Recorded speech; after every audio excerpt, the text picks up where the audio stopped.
राहुल और अमन दोनों की दोस्ती बचपन से ही गहरी थी।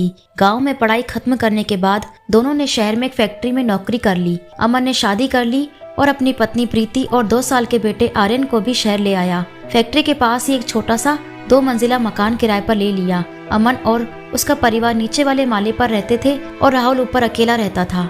राहुल और अमन हर सुबह एक साथ फैक्ट्री जाते और देर शाम लौटते। दोनों का जीवन सामान्य और खुशहाल चल रहा था, लेकिन एक रात प्रीति ने ऐसा कुछ देखा जिसने सब कुछ बदल दिया। उस दिन अमन फैक्ट्री पर था और प्रीति घर पर आर्यन के साथ अकेली थी। रात को उसने ऊपर वाले माले से किसी लड़की की परछाई देखी।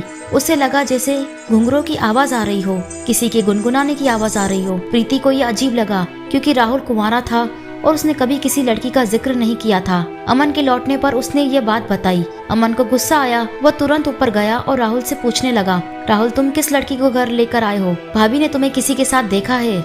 राहुल ये सुनकर हैरान रह गया और उसने जवाब दिया, भैया आप भाभी से कहिए कि उन्हें कोई गलतफहमी हुई है। यहाँ कोई नहीं है, आप खुद देख लो। अमन ने कमरे का कोना कोना देखा, लेकिन वहाँ कोई नहीं था। उसने प्रीति से कहा, तुम्हारा दिमाग ज्यादा सोच रहा है, यहाँ कुछ नहीं है। अगले दिन अमन और राहुल फैक्ट्री जाने की तैयारी कर रहे थे। अमन नीचे राहुल के कमरे का दरवाजा खटखटाने लगा, लेकिन कोई जवाब नहीं मिला। परेशान होकर उसने दूसरी चाबी से दरवाजा खोला। जैसे ही अंदर गया, एक तेज बदबू से उसका सिर चकरा गया। राहुल बिस्तर पर बेसुध पड़ा था। उसका शरीर तप रहा था और वो होश में नहीं था। अमन ने तुरंत उसे अस्पताल पहुंचाया।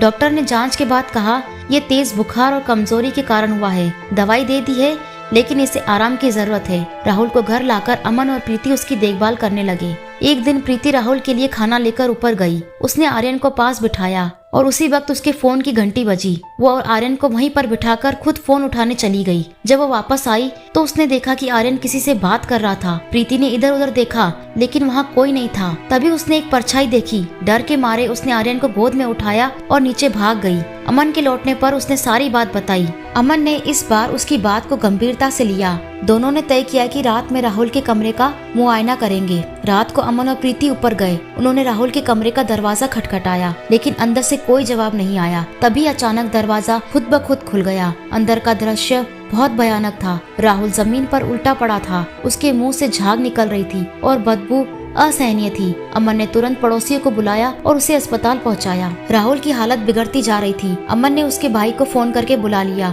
जो गांव में रहता था। अगले ही दिन राहुल का भाई एक पंडित जी को लेकर आया, क्योंकि अमन ने राहुल के बारे में पहले ही सब कुछ बता दिया था। पंडित जी ने कमरे का मुआयना किया और कहा, यहाँ कुछ बहुत ही शक्तिशाली ऊर्जा है। राहुल शायद किसी गलत जगह गया होगा, इसी की वजह से उसके साथ ये सब हो रहा है। राहुल के होश में आने के बाद पंडित जी ने पूछा, तुमने ऐसा क्या किया था जो ये सब हुआ? तुम कहाँ गए थे? राहुल ने धीरे धीरे बताया, पिछले हफ्ते मैं फैक्ट्री के पीछे खाली मैदान में गया था। वहाँ मुझे एक लड़की खड़ी दिखी। उसके बाल बिखरे हुए थे और वो गुनगुना रही थी। मैं डरकर भाग आया, लेकिन तभी से ये अजीब चीजें होने लगी। वहाँ जाना बिल्कुल मना था। तुम वहाँ कैसे चले गए? पंडित जी ने हवन करवाया और राहुल से वादा लिया कि अब कभी ऐसी जगह नहीं जाएगा। धीरे धीरे चीजें सामान्य होने लगी। प्रीति और अमन ने भी राहुल का ध्यान रखा। कुछ समय बाद वो पूरी तरह ठीक हो गया, लेकिन उस घटना ने उनके जीवन पर गहरा असर छोड़ा। ये कहानी हमें ये सिखाती है कि कभी कभी अनजान जगहों और चीजों से दूर रहना ही सही होता है। साथ ही दोस्तों और परिवार का साथ मुश्किल समय में हमारी सबसे बड़ी ताकत बनता है।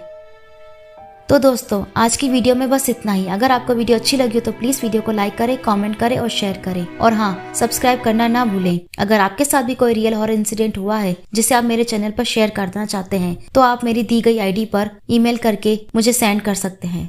धन्यवाद।